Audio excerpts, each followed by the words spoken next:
Install कर दिया है, मेरे से चल गया है, लेकिन इसको विंडोज अपडेट करके नहीं करता है, काम कर सकते हैं। इसको आप मेरे पास होता है हाँ फिर इसको जो है या तो फिर आप जो है वहाँ रखवा दीजिएगा मेरे घर पे, जी कॉलेज में ही होगा, तो वहाँ मैं इसको अपडेट करता हूँ। एक से सेवन कुछ मेरा टेस्ट दे दिया है, ठीक है से हो गया कुछ।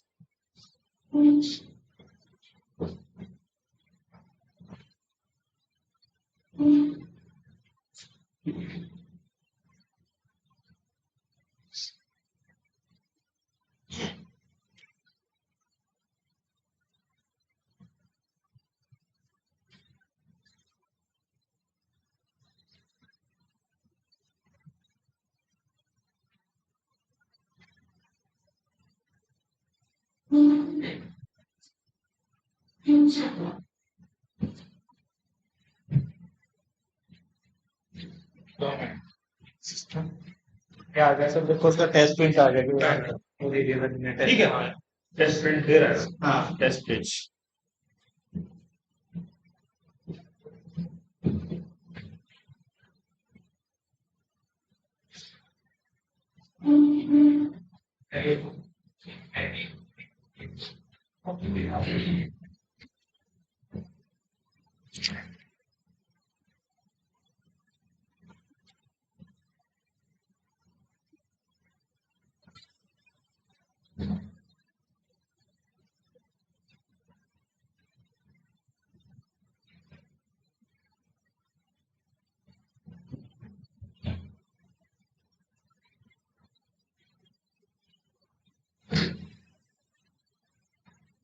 ठीक है, तो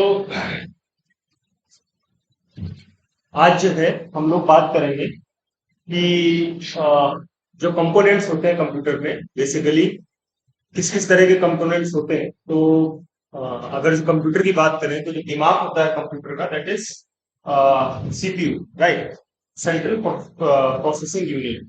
और उस सीपीयू के अंदर मेमोरीज भी होती है इंस्टॉल्ड, एक होती है प्राइमरी मेमोरी और एक होती है सेकेंडरी मेमोरी, ठीक है। तो अगर सीपीयू की बात करें तो सीपीयू अगर जो अभी देखोगे आप लोग, तो अगर जो विंडोज ऑपरेटिंग सिस्टम की बात करें तो core i3, i5, i7, i9 यहां तक आया हुआ है।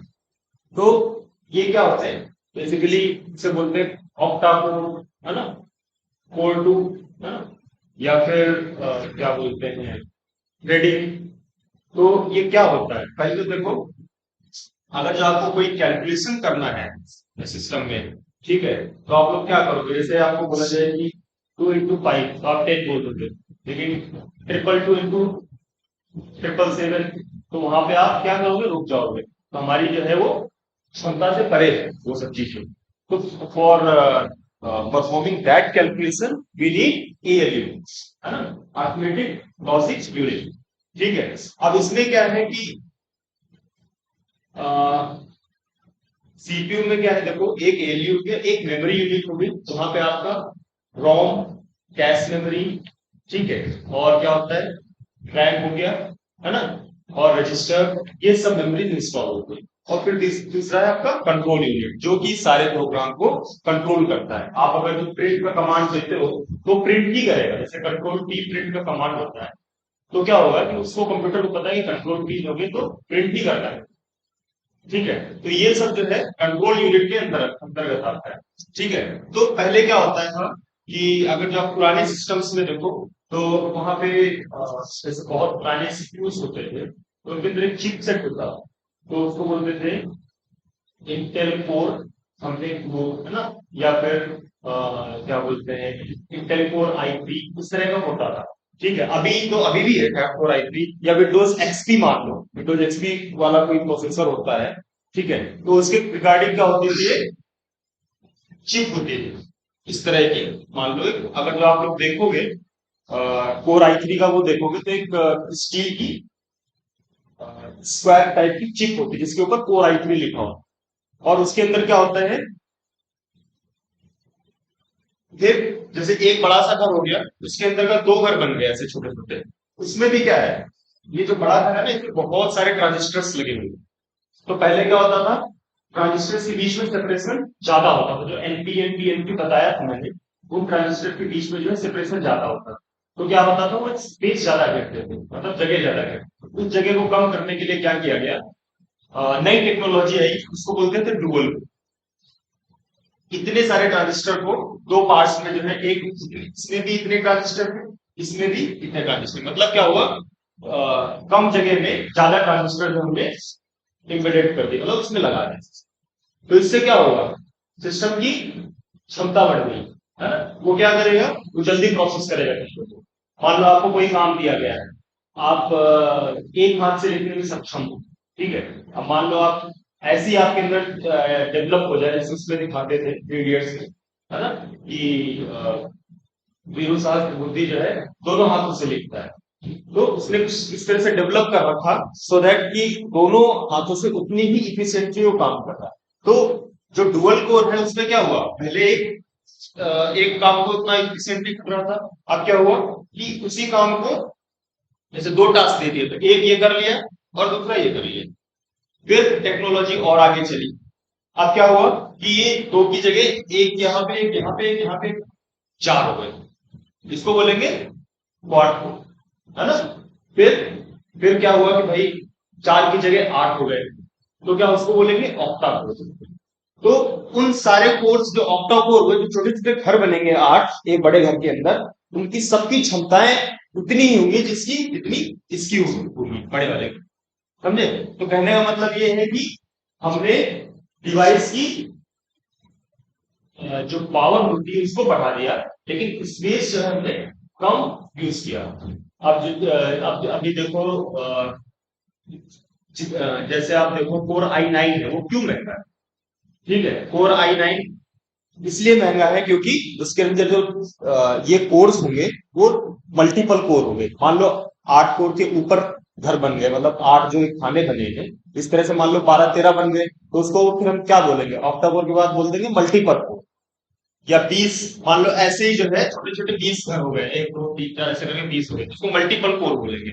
तो उस टाइम पे जो सिस्टम्स आ रहे हैं वहां पे मल्टीपल कोर्स, ठीक है।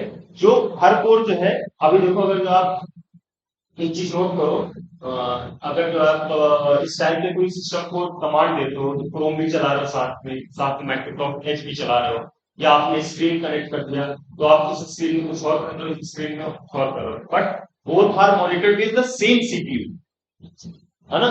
जो कि आपका i5 हो सकता है, या i7 हो सकता है, या i3 हो सकता है। अब उसमें जो है ना, आपको जो सीपीयू होता है, और प्रॉपर्टीज में जाके देखोगे कंप्यूटर की, तो उसमें लिखा होता है, एक कैटेगरी आती है एम, पीछे देखना सीपीयू के पीछे लिखा होगा एम।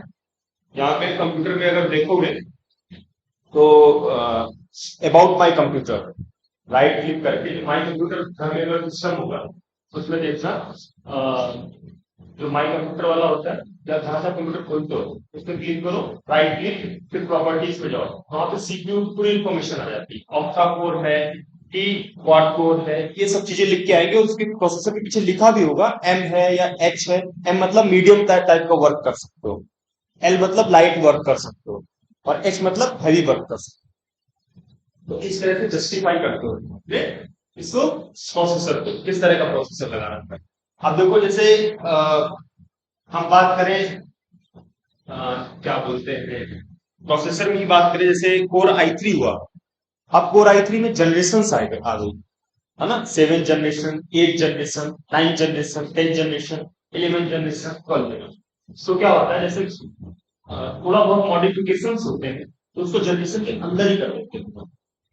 जैसे कोर कोर i3 के अंदर ही हमने जो है जनरेशन से मॉडिफिकेशन करते हैं, ठीक है। तो उसमें क्या होगा कि उसकी उसे जनरेशन चेंज होगी, थोड़े मॉडिफिकेशन से जनरेशन चेंज। अब जैसे कोई बहुत बड़ा मॉडिफिकेशन है, तब क्या बोलेंगे कि वो कोर i3 से i5 में चला गया। उसमें क्या होता है कि आप जो R&D होता है, R&D मतलब रिसर्च एंड डेवलपमेंट, उसमें बहुत ज्यादा इन्वेस्ट करता है, 5-6 साल रिसर्च होती है, तब जो है कोर i3 के बाद कोर i5 आता है, ठीक है। तो उसमें क्या होता है कि लोग अपना पैसा, जो एक्चुअल कॉस्ट होती है इसकी, वो बहुत कम होती है। मैं आपको बता दूं, जैसे ये आईफोन वगैरह होते हैं, तो उनकी जो एक्चुअल कॉस्ट है 3 से 4 हजार 5 हजार रुपए ऐसे होती है, लेकिन इतने कॉस्ट क्या 60-70,000। तो why they are taking so money? क्यों क्यों ले रहे हैं? वो R&D का पैसा ले रहे हैं। मतलब उन्होंने साइंटिस्ट को पैसे दिए हैं, भाई आप हमारे लिए ऐसा CPU बनाइए या ऐसा प्रोग्राम यूनिट बनाइए जिसमें कि हम क्या बोलते हैं, क्या बोलते हैं, जो एडवांसमेंट हो उसको इम्प्लीमेंट कर सके, है ना। जैसे कि आप इस टाइम पे देखो, अगर जो आपको गेम खेलना है तो आप बोलते हैं ग्राफिक कार्ड वाला कंप्यूटर चाहिए, तो उसमें अच्छे अच्छे, मतलब अगर चलेगा कोई इसमें गेम में तो लगेगा कि हाँ भाई सही सही से चल रहा है, ठीक है। तो वो ग्राफिक कार्ड से ही सब कुछ होता है। तो कहने का मतलब है कि ये सारे एडवांसमेंट क्या चाहते हैं? पैसा चाहते हैं, ठीक है। जैसे i3 से i5 हुआ तो वो थोड़ा कॉस्टली हो जाएगा, तो वहां पे अपना R&D का पैसा लेते हो। फिर i5 से i7 हो गया तो फिर वो और कॉस्टली हो गया, ठीक है। तो अप्रोक्सीमेट जो कॉस्ट होती है इस टाइम पे 50 to 60,000 होती है अच्छे लैपटॉप की, जो कि i5 या i7 जरूर से कर सकता है, ठीक है। अब देखो, ये समझ में आया, कोर का मतलब समझ में आया कि एक चिप के अंदर में बहुत सारे वो घर बना दिए, मतलब एक बड़े से घर के अंदर छोटे छोटे घर बना दिए। 4 घर है तो उसको ऑक्टा कोर, क्वाड कोर बोलेंगे। 8 घर है तो ऑक्टा कोर बोलेंगे। इससे ऊपर है मल्टीपल कोर, ठीक है। आप देखो क्या होता है, अब क्या होता है कि जो कोर्स होते हैं, मान लो आपके पास ऑक्टा कोर है ना, ठीक है। ऑक्टा कोर मतलब 8 घर बने। अब क्या है कि एक बंदा ऑक्टा कोर लेके आ रहा है, ठीक है, और एक बंदे के पास क्या है, रेडी। थ्रेडिंग का मतलब क्या होता है कि ये जो कोर्स होते हैं, ये देखो एक घर बना है, एक घर बना, तीसरा घर, चौथा घर, इसको घर को बीच में से डिवाइड कर दो। ये एक तरीके से वर्चुअल स्पेस होता है ना। इट डजंट मीन कि ये जो है इनके बीच में पार्टीशन है, समथिंग लाइक दैट, ऐसा कुछ नहीं।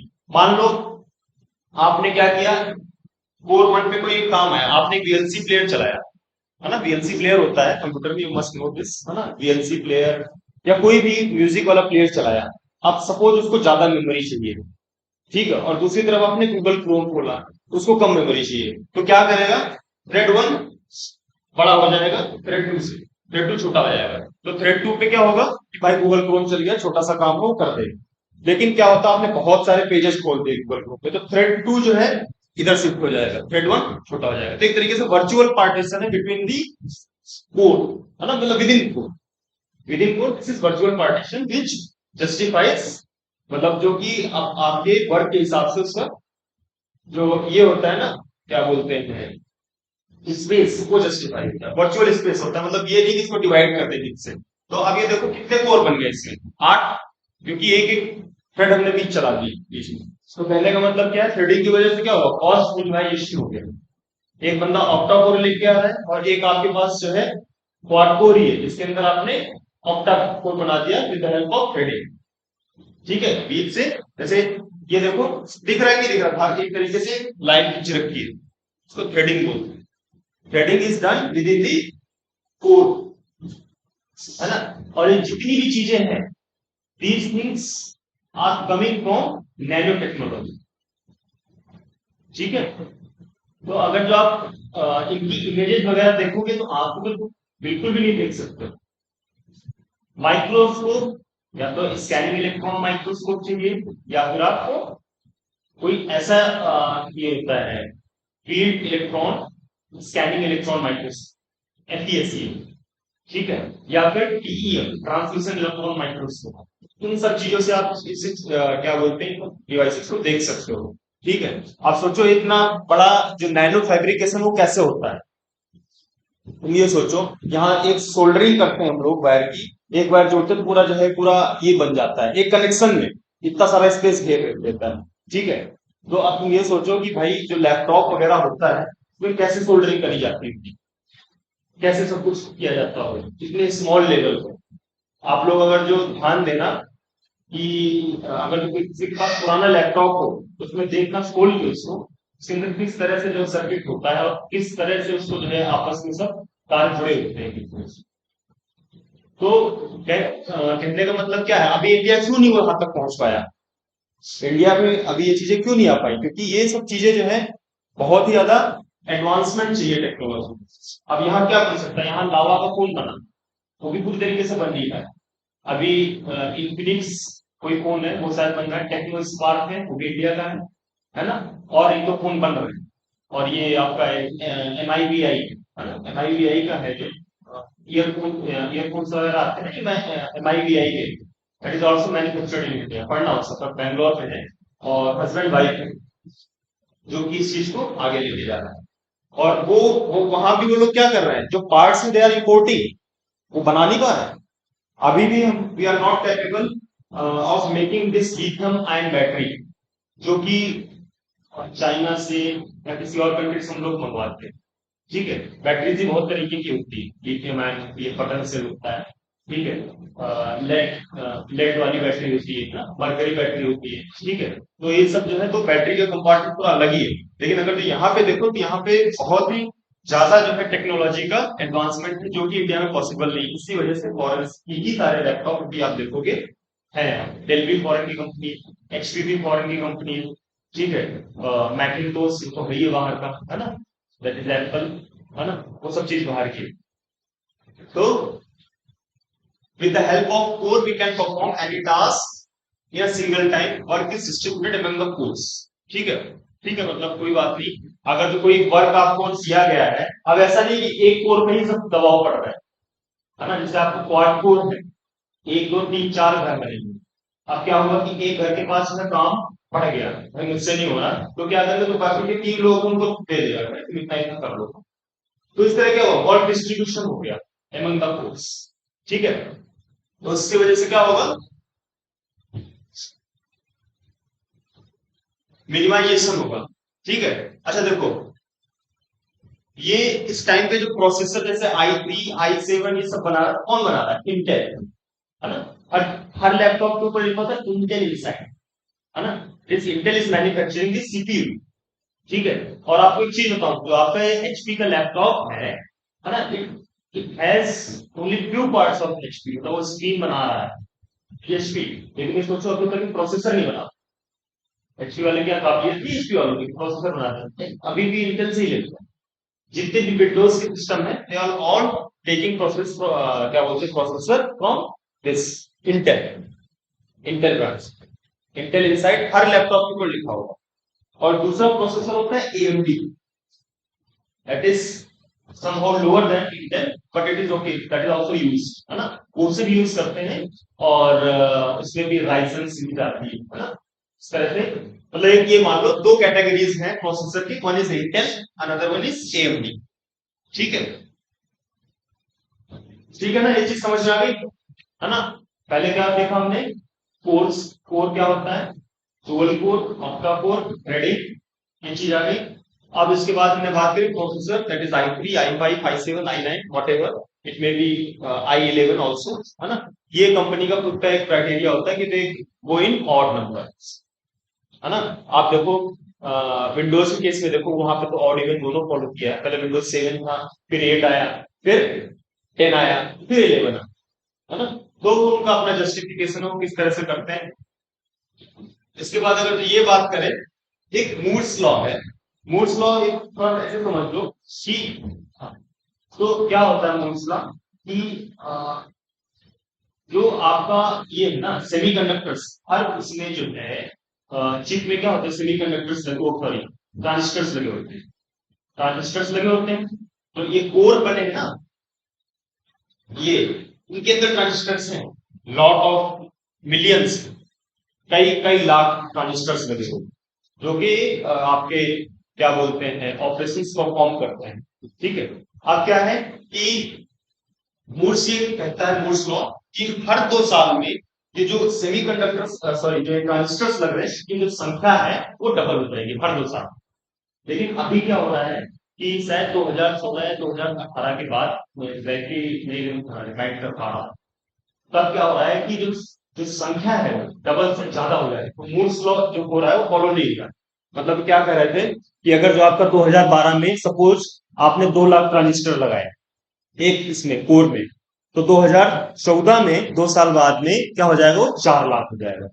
ठीक है, फिर 4 लाख हो गया 2014 में, फिर क्या होगा 2016 में उसका 8 लाख हो गया। अब क्या हो रहा है कि वो ये जो मूड्स लॉ है वो भी फेल हो जा रहा है, मतलब वो 2 गुना ना बढ़ के 3.5 गुना 4.5 गुना इस तरह से जो है ट्रांजिस्टर्स बढ़ रहे हैं। तो कहने का मतलब क्या है कि ये एक तरीके से टेक्नोलॉजी में कितना ज्यादा इंप्रूवमेंट हो रहा है। आप भी खुद देखो कि किस तरह से पहले आप नोट करो कि एक टाइम था जब पूरा सीआरटी होता था, कैथोड रे ट्यूब, इसमें जो है, हाँ मतलब ऐसे ही आ जाएगा, कोई बात नहीं, ठीक है। उसमें क्या होता था कि भाई पिक्चर ट्यूब लगाई, उसमें इतना बड़ा आपका सीपीयू होता था, ठीक है। अब वो सीपीयू इतना बड़ा भी आता है, मार्केट में आप खरीदने का होगा सीपीयू इतना बड़ा भी आता है, छोटा सा भी। और इवन आप मैक का देखोगे जो एप्पल वाला होता है तो इतना ही बड़े शुरुआत से ही आ रहा है, ठीक है। तो कहने का मतलब क्या है कि वहां पे देखो एप्पल वाले लोग जो एप्पल ब्रांड है वो क्यों इतना बढ़िया है, क्योंकि वो जो चिप यूज करते हैं ना, वो कोई कर ही नहीं पाता है।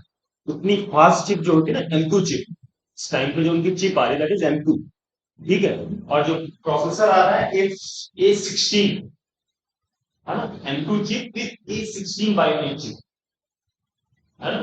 तो अभी जितने भी मोबाइल्स आ रहे हैं अभी क्या बोलते हैं, अभी अगर जो आप आईफोन 11 होगा आपके पास, अगर जो आईफोन 11 या आईफोन 10 भी होगा, दैट इज कंपेरेबल विद जो अभी लेटेस्ट में आपका 8 GB रैम वाला जो फोन आ रहा है उसके साथ कंपेयर वो कर लेगा, पूरा कंपीट करेगा, क्योंकि उन्होंने क्या उस टाइम पे इतनी ज्यादा रिसर्च एंड डेवलपमेंट कर लिया है कि वो अपने से जो 6 साल आगे मोबाइल है उसको भी वो कंपीट कर पा रहा है, ठीक है।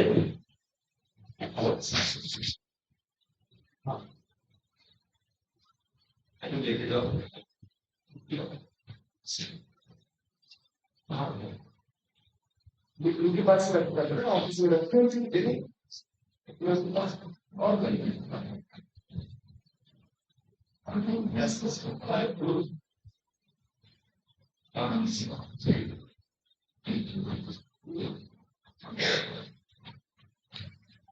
ठीक है। देखो शुरुआत इंटेल 386 पे इंटेल यहाँ पे आया है, ये 2010 की बात है। देखो बहुत पुराना दिख रहा है, डुअल कोर इंटेल, आप समझ गए ना डुअल कोर का मतलब क्या हुआ, डुअल कोर इंटेल इटालियम, ठीक है।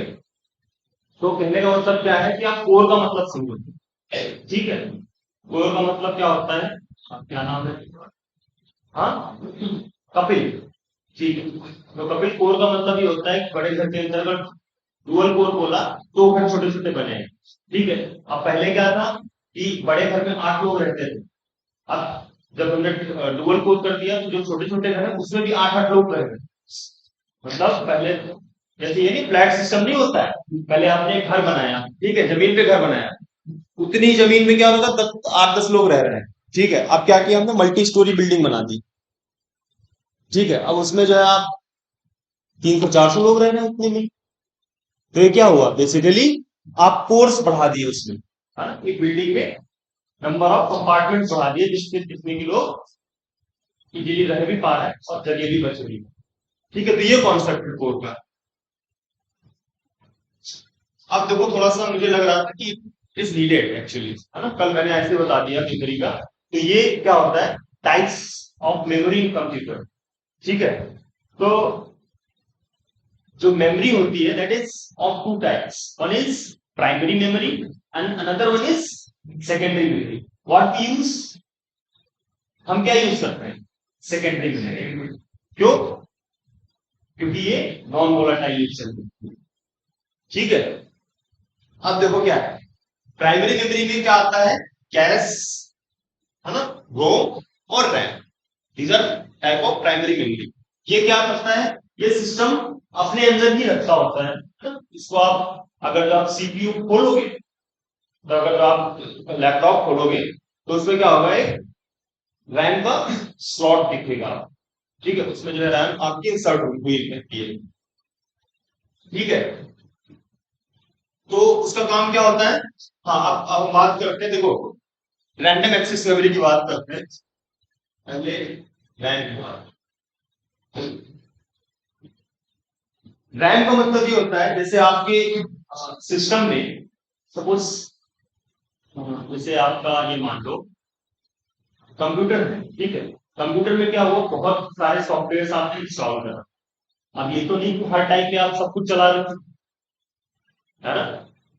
ये डजन मीन कि आप एक एक ही टाइम पे गाने भी देख रहे हो, एक ही टाइम पे पढ़ मतलब करते हो ऐसा, बट टिपिकली अगर देखा जाए तो एक टाइम पे आप 10 काम नहीं कर सकते, ज्यादा से ज्यादा 2 या 3 कर सकते हो, ठीक है। तो उन 2 या 3 कामों को करने के लिए वी यूज दिस रैम।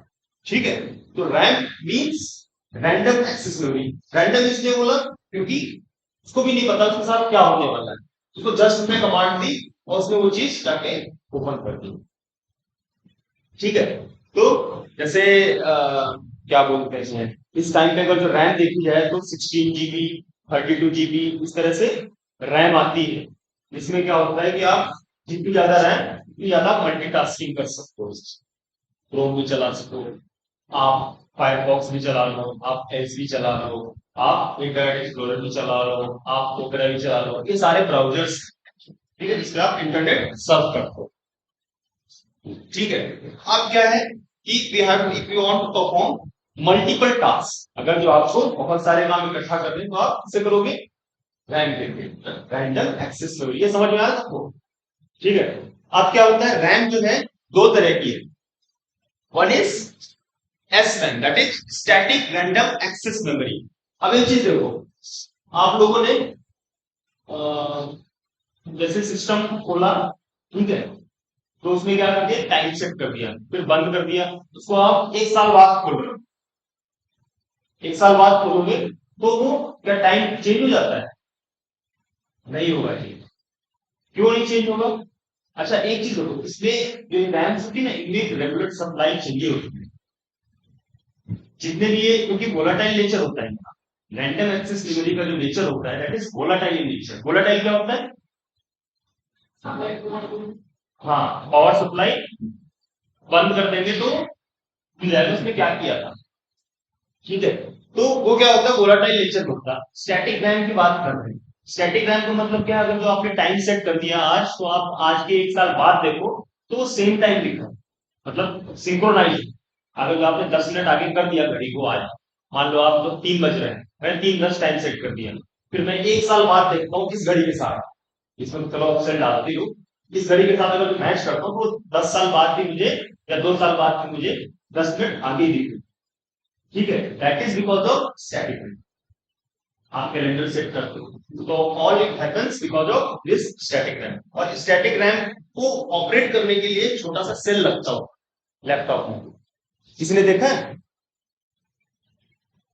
किसी ने देखा लैपटॉप में एक सेल लगा होता है, एक छोटा सा बटन सेल लगा होता है, एकदम जैसे सिक्का नहीं होता है, जैसे सिक्का नहीं होता है, 1 रुपीज कॉइन होता है, उस तरह का सेल लगा होता है, जो इन सब मेमोरी डिवाइसेस को सप्लाई देता है।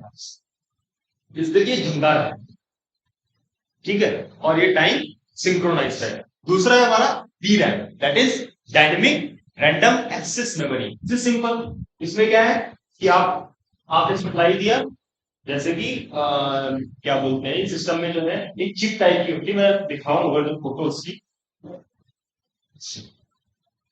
लगभग इसी तरह से SSD है, बट इस जो इधर है ना ये स्लॉट, देखो जो इधर में है ना कनेक्शंस, वो नीचे होते हैं ऐसे, दिख रहा है वाली स्लाइड देखी। तो वो क्या होते हैं, ये कनेक्टिंग वो बने हुए हैं ना पोर्ट्स, वो नीचे होते हैं। और इसमें क्या है, डिफरेंट डिफरेंट कैटेगरी, जैसे DDR1, DDR1 की क्या होती है, फ्रीक्वेंसी कम होती है। ठीक है, फ्रीक्वेंसी का मतलब क्या है, नंबर ऑफ साइकिल्स पर सेकेंड, कितनी जल्दी आप ऑपरेशन कर रहे हो, that is depending upon the generations. ठीक है। DDR2 की जो फ्रीक्वेंसी होगी ज्यादा होगी, DDR3 की उससे ज्यादा, और जो लेटेस्ट है दैट इज DDR4। ठीक है। उसको जस्टिफाई कैसे करते होते हैं, अगर जो आपको रैम दे दिया जाए तो एक तो उस पर लिखा भी होता है ना, कि किस तरह की रैम है, DDR3 है या DDR4 है, उसे लिखा भी होता है। लेकिन अगर जो आपको नहीं समझ में आया तो आप उसमें इसमें एक नॉच होता है। ठीक है, जैसे ये वाला फिगर देखो, तो यहाँ पे देखो एक नॉच है ऐसे कटा हुआ है। तो DDR3 में क्या होता है, थोड़ा इधर होगा, नहीं इस साइड कनेक्शन को इधर साइड कनेक्शन जाता है। फिर DDR4 में क्या होगा, इधर बराबर करके इधर बराबर। तो कनेक्टिंग जो ये होते हैं ना, ये बेसिकली कनेक्ट, ये कनेक्शन, ये कनेक्शन यहाँ पे इसके नीचे, नीचे साइड सेम चीज जो है आपको नीचे मिलेगी। ठीक है, इसी तरह से होगी। ठीक है, तो ये समझे, DDR1, DDR2 and DDR3 and DDR4। So these are all types of memory, वो क्या बोलते हैं random access memory types which having different frequencies, ठीक है, ऑफ ऑपरेशन, समझे? फाइन। तो अब देखो, हाँ, another thing is read only memory. Read only memory का काम क्या होता है? रीड ओनली मेमोरी, जैसे आपने लैपटॉप खोला, अब आपका मन है इसमें, नहीं मुझे जो है इस सिस्टम में विंडोज ना करके उबुंटू कर दो या लिनक्स का, तो आप क्या करोगे, आप एक पेन ड्राइव लेके आओगे और उसमें सिस्टम रखोगे और इसका F11 या F10 प्रेस करोगे, इसके बूट मोड पे जाओगे और फिर जाके आप इंस्टॉल करोगे उसको।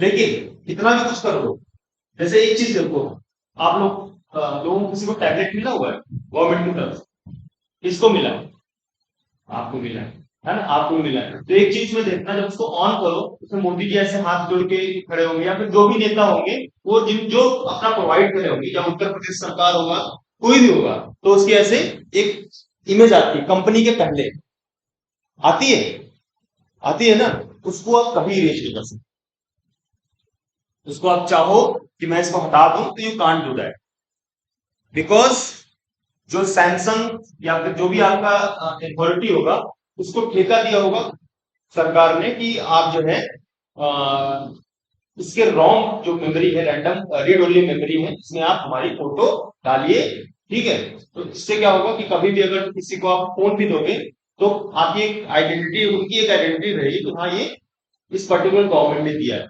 और जैसे एचपी का लैपटॉप है, इसको ऑन करोगे तो सबसे पहले एचपी लिख के आएगा, डेल का लैपटॉप है तो डेल लिख के आएगा, एप्पल का है तो एप्पल लिख के आएगा, एप्पल में तो आप कुछ कर भी नहीं सकते, उनका तो सब कुछ प्रोटेक्टेड है, ठीक है? तो कहने का मतलब ये क्या है कि आप रीड ओनली मेमोरी को नॉट एडिट, आप उसमें चाहो कि आप कुछ चेंज कर सकते हो तो नहीं कर, इट्स वेरी हार्ड।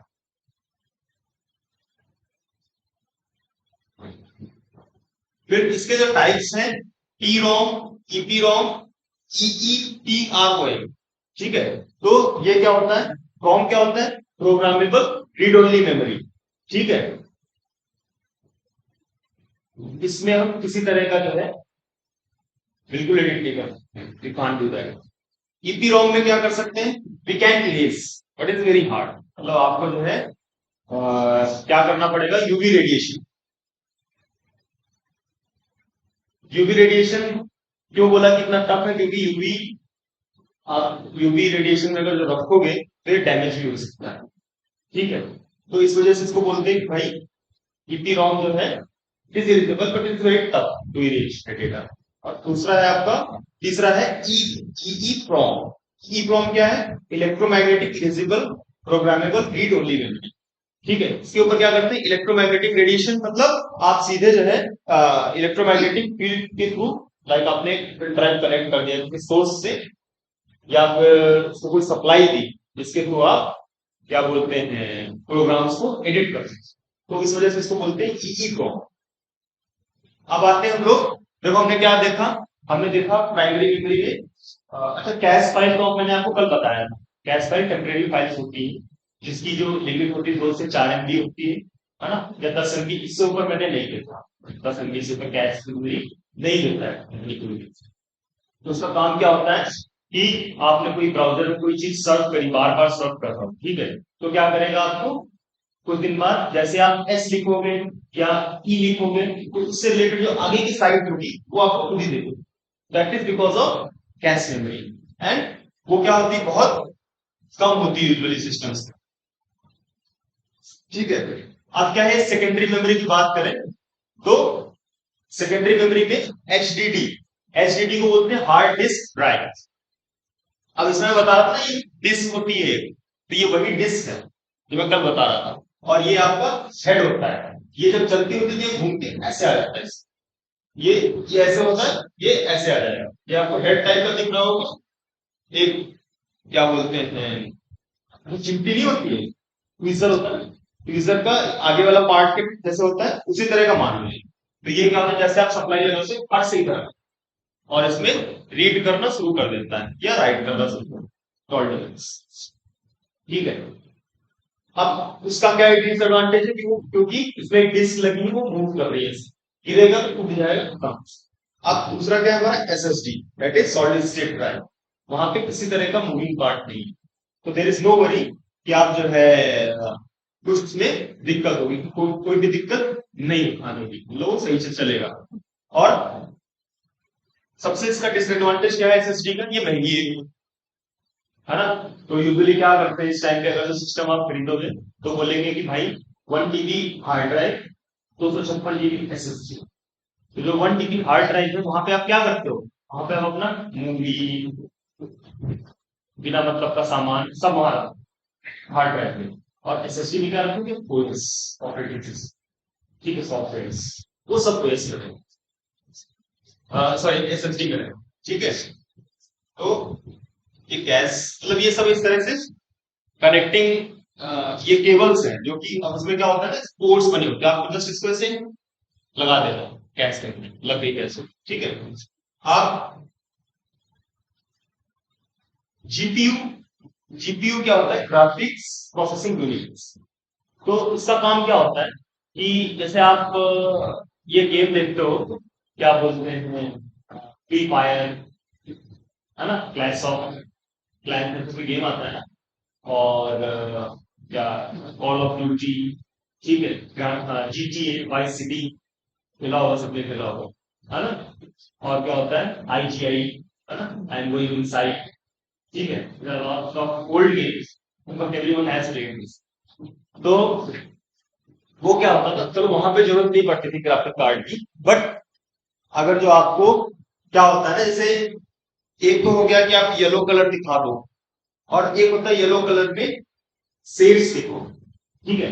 जैसे ये क्या बोलते हैं, एक होता है डार्क येलो, एक होता है लाइट येलो, फिर होता है उससे लाइट येलो, फिर उससे लाइट, तो क्या होगा, आप डिफ्रेंशिएट कर पाओगे। तो जितना अच्छा ग्राफिक कार्ड होगा उतना अच्छा आप डिफ्रेंशिएट कर पाओगे, है ना। तो कहने का मतलब ये है ग्राफिक कार्ड का कि इससे आपकी ग्राफिक्स की जो क्वालिटी है वो इंप्रूव होती है। तो जीपीयू का काम ये है ग्राफिक्स जो होते हैं इनको इन्हांस करना, ठीक है। अब थोड़ा सा आगे आते हैं, कंप्यूटर नेटवर्किंग, ठीक है।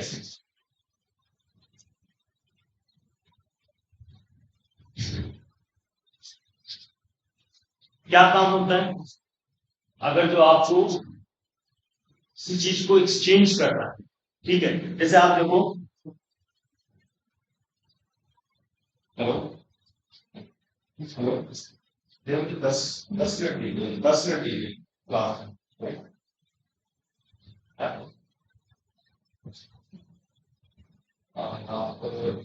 आप एक काम करो, वो क्वालिटी पे एग्जाम चल रहा है, ठीक है, आप 10 मिनट मुझे दो, क्लास में भी आ सकते, क्लास से बहुत इंपॉर्टेंट क्लास, ठीक है। हाँ ठीक ठीक है, बिल्कुल बिल्कुल, ठीक है, मैं कॉल कर, ठीक है। तो एक चीज आपने पढ़ी होगी, that is share it, share it के बारे में सुना है, जेंडर, है ना, जेंडर, शेयर इट, और क्या, और कौन से आते हैं, शेयर इट, जेंडर, और कौन सा हो गया, हाँ हाँ, तो ये सब क्या है, ये क्या होते हैं, एक तरीके से नेटवर्क स्टैब्लिश करते हैं, ठीक है, और जिसके थ्रू आप डेटा ट्रांसफर करते हो। अब इसमें क्या है कि what do you mean by protocol, it is basically set of rules which is used in digital communication to connect network devices. अगर जो आपको एक डिवाइस से दूसरे डिवाइस को कनेक्ट करना है तो यू यूज सम प्रोटोकॉल, ठीक है। उसमें से आप लैन केबल्स कनेक्ट करो, तो क्या होता है, एक ही प्रॉक्सी से दोनों चीजें कनेक्ट करो। आप हाँ हाँ, team viewer, team viewer is different thing. अगर जो आप टीम व्यूअर का लिखो तो पर्टिकुलर एक एड्रेस होता है, ठीक है। देखो ऐसे वो अगर टीम व्यूअर की बात करें, that is not connected through IP. आप यहाँ बैठे हो, आपकी आईपी कुछ और होगी, और एक फॉरेन में बैठा आदमी है, उसकी आईपी कुछ और होगी, ठीक है। आप क्या करते हो, आप एक एड्रेस देते हो उसको, है ना। वो एड्रेस जो है जब बंदा सामने वाला डालता है तब आपके पास आती है request, you want to accept, आप यस कर दो, तब वो कनेक्ट हो जाता है। तो दैट इज थ्रू इंटरनेट, है ना। तो different proxies are connected there through internet, ठीक है। तो it is different things, but यहाँ पे प्रॉक्सी की बात करें, प्रॉक्सी प्रोटोकॉल की बात करें, प्रोटोकॉल है, ठीक है। तो जो टीसीपी का मतलब होता है, ये थोड़ा सा स्पेलिंग का है, ठीक है। तो TCP is used to transfer the data over the internet, है ना। एक्चुअली मैंने टाइप किया है, वो मैंने ऑटो करेक्ट वाला जो है ना वो नहीं दबाया, वो सब जल्दी जल्दी में टाइप करने पे स्पेलिंग एरर की करोगे, ठीक है। देखो यूज में क्या एस यू ई आ गया इधर, तो मैं ठीक करके भेज दूंगा अगर चाहिए वाला, ठीक है। इसमें क्या होता है, टीसीपी का बेसिक अगर जो आप कनेक्शन करना चाहते हो सिस्टम में, तो इसे कैसे करोगे, कैसे करोगे, टीसीपी, टीसीपी का TCP with TCP we establish connection and transfer data from one system to another one. TCP के थ्रू हम लोग कनेक्शन एस्टैब्लिश करते हैं। फिर दूसरी बात आती है हमारा आईपी। आईपी का काम क्या होता है, IP is used for addressing through which data reaches to final place. मतलब अगर जो आपको फाइनल प्लेस पे डेटा पहुंचाना है तो आप उस पर्टिकुलर प्रोटोकॉल पे ही भेजोगे। जैसे जैसे मैंने गूगल से रिक्वेस्ट करी, ये साइट खोल लो, ठीक है। अब गूगल ने क्या किया, गूगल को आपको गूगल को पता है कि नहीं आपका आईपी एड्रेस ये है। अब मान लो वो इन्फॉर्मेशन आपके आईपी एड्रेस में ना भेज के किसी दूसरे के आईपी एड्रेस पे, कभी ऐसा हुआ है कि आपने कोई इन्फॉर्मेशन आपने खोली हो दूसरी इन्फॉर्मेशन दिखा दे, इट इज नॉट देयर ना। वो हमेशा जो है आप रिलेवेंट इन्फॉर्मेशन ही दिखाता है। वो अलग की बात है कि आप टाइप कुछ और कर रहे हो, थॉट दिख, आप जो टाइप करोगे इंफॉर्मेशन गूगल की वैसी ही आती है, क्योंकि गूगल को ये पता है कि अच्छा ये साइट की एड्रेस भी हमसे ये चीज मांगेगी, तो उस अकॉर्डिंग जो गूगल अपनी चीजों को भेजता है सर एंड यूजर के पास, ठीक है। HTTP क्या है, हाइपर टेक्स्ट ट्रांसफर प्रोटोकॉल। इसका काम क्या होता है कि आप जितने भी वेब एड्रेस देखो उसके पहले HTTP की होता है, मतलब एक तरीके से जैसे कोड नहीं होता है, जैसे आप सहारनपुर की बात करते हैं 0132 है, पता है जीरो 135 होगा, तो कहने का मतलब क्या है कि ये स्टडी कोड हो गया। इसके बाद ये दो नंबर लगाना क्यों लगाओ, इसी तरह से टाइप क्या करो,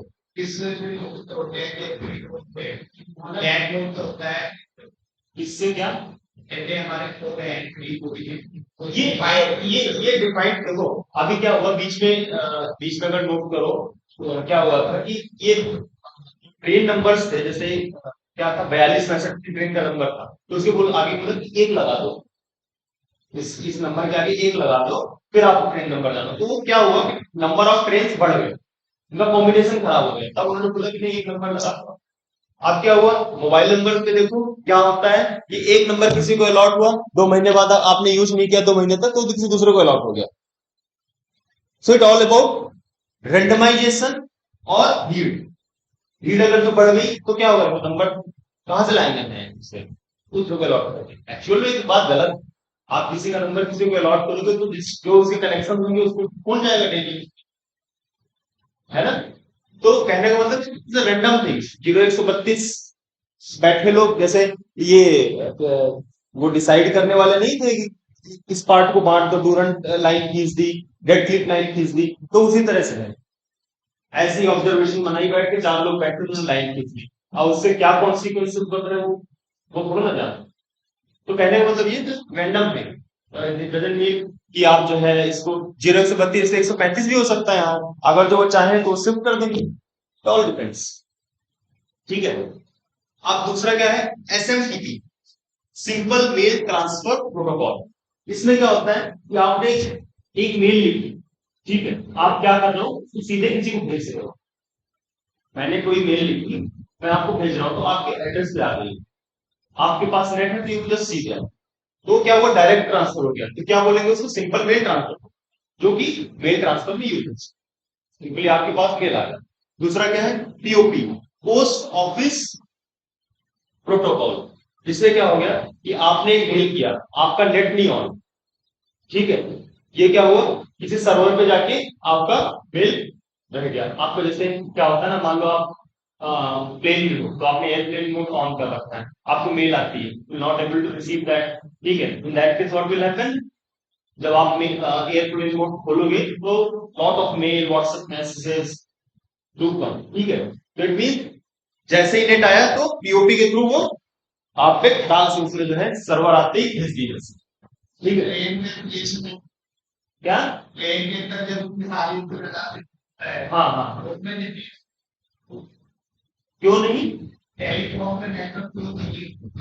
डिपेंड डिपेंड करता है ना, अगर जो आप देखो क्या होता है ना, एक होता है जैमर, जैमर सुना होगा, तो ये क्या होता है, इसलिए क्यों लगाते हैं लोग, जिससे कि केवल उन्हीं की फ्रीक्वेंसी उनको मिले, जैसे क्या होता है, आप एटीसी का नाम सुना होगा, एयर ट्रैफिक कंट्रोल, तो वो क्या काम करते हैं, सिग्नल भेजते हैं प्लेन पे कहाँ है वो, उसको मतलब पूरी सेंसिंग करते हैं, अब मान लो उस इसमें जो है उस परिपेक्ष में कोई मोबाइल का सिग्नल उन तक पहुंच जाए, तो उनका सिग्नल में डिफरेंस आएगा भाई, उसकी कुछ पोजीशन मिलेगी उनको, इसी वजह से जो है या तो ब्लॉकर का यूज करते हैं, जैमर का यूज करते हैं, जिसके थ्रू आप जो है बिल्कुल भी नेट नहीं आता, थोड़ा सा भी ऊपर जाएगी एकदम खत्म हो जाता है, वो लोग बोलते हैं ना, और मैंने एक बार ऑन करके भी देखा सिग्नल डाउन, हाँ वो सिक्योरिटी ऑब्वियस सी बात है, आप बता सकते हो किसको कहाँ पे हूँ मैं, इस प्लेन में इस जगह बैठा हूँ, तो ये सब चीजें होती है, इसी वजह से इन चीजों को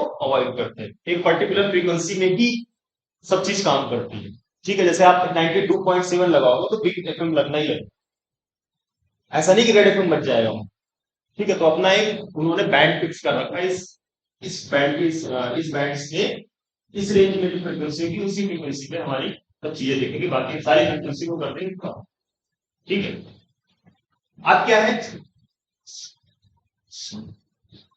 आईएमएपी, आईएमएपी का मतलब क्या होता है, इंटरनेट मेल एक्सेस प्रोटोकॉल, इसका मतलब क्या होता है कि आपने सपोज मेल आई और आपने देख के डिलीट कर दी, तो क्या होगा, एक रिट्रीव वाला फोल्डर होता है ना, वो क्या होता है आपके सर्वर से ये होता है, और उसमें क्या होता है कि आप देर में जाके उस चीज को भी देख सकते हो, तो ये भी एक जो है क्या बोलते हैं प्रोटोकॉल ही है, बट इसमें क्या है कि आप डिलेटेड जो चीजें होंगी इसको भी आप एक्सेस कर पाते हो, ठीक है, तो आई थिंक थोड़ा सा बच रहा है, कर ले क्या, है ना,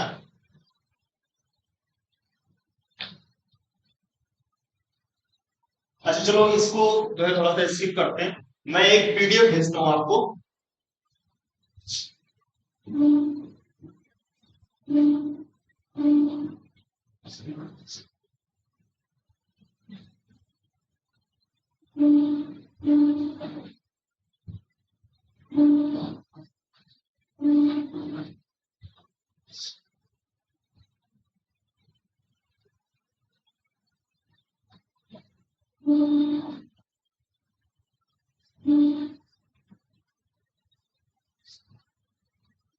इसमें जो है छोटे छोटे जो है फुल फॉर्म्स हैं, जो they are not important in first aspect of this UPSC, अगर मैं बात करूं तो वहां के लिए इम्पोर्टेंट नहीं है ना, बट फिर भी वहां पे फुल फॉर्म नहीं पूछता है, ठीक है ना, तो ये जो है तो सारे जो है लिखे हुए हैं, ठीक है, मैं इसको भेज दूंगा, ठीक है, जितने भी ये है कुछ कुछ ऐसे ऐसे उपाय है, ठीक है, ये चीज जो है हो सकता है कोई पीसीए दुनिया भर का जो एग्जाम होता है उसमें पूछ लिया जाए, ठीक है, और 2 ही सेकंड अब एक काम करेंगे हम लोग, if I am in the next class then we'll discuss about this super computer और जनरेशन जो स्पेक्ट्रम होता है ना, 2G spectrum, 3G spectrum, 4G spectrum, 5G, इसके बारे में 5G लेटेस्ट हो, तो उसमें कौन से रिलेटेड जो है क्या बोलते हैं, क्या क्या स्पेक्ट्रम की क्या क्या बैंडविड्थ है और क्या क्या इंस्ट्रूमेंट यूज होते हैं या क्या उसके कॉन्सिक्वेंसेस होते हैं, ये सब हम लोग जो है नेक्स्ट में देखेंगे, ठीक है, तो आज के लिए इतना ही करें, ठीक है, कल मिलते हैं, कल तो नहीं आऊंगा शायद, कल मैं कहीं जा रहा हूँ,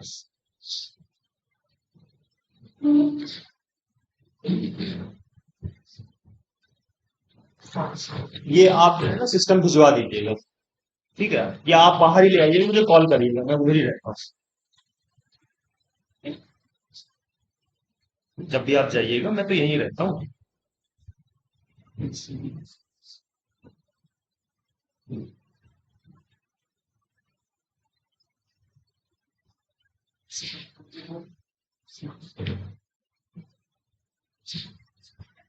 आजकल की पीडीएफ मिलते हैं। समझ में आ रहा है तुम लोगों को? ठीक है ना? तो अब इससे रिलेटेड देखो, थोड़ा आईटी से रिलेटेड आप लोग क्वेश्चंस जो है उस ग्रुप पे भेज दो। अगर जो आप लोग को मिलते हैं ना लिख के, आप उस ग्रुप पे भेज दो, विल डिस्कस है। ठीक है ना? तो एक ये होगा कि ये चीज अगर जिससे आए क्वेश्चन तो छूटे ना। ठीक है, ये काम कोई एक उठाओ। ठीक है, एडमिन को दे रखा है तो कोई वो नहीं करेगा। एडमिन ही है खाली। हाँ, अच्छा, कौन कौन उस पे जो है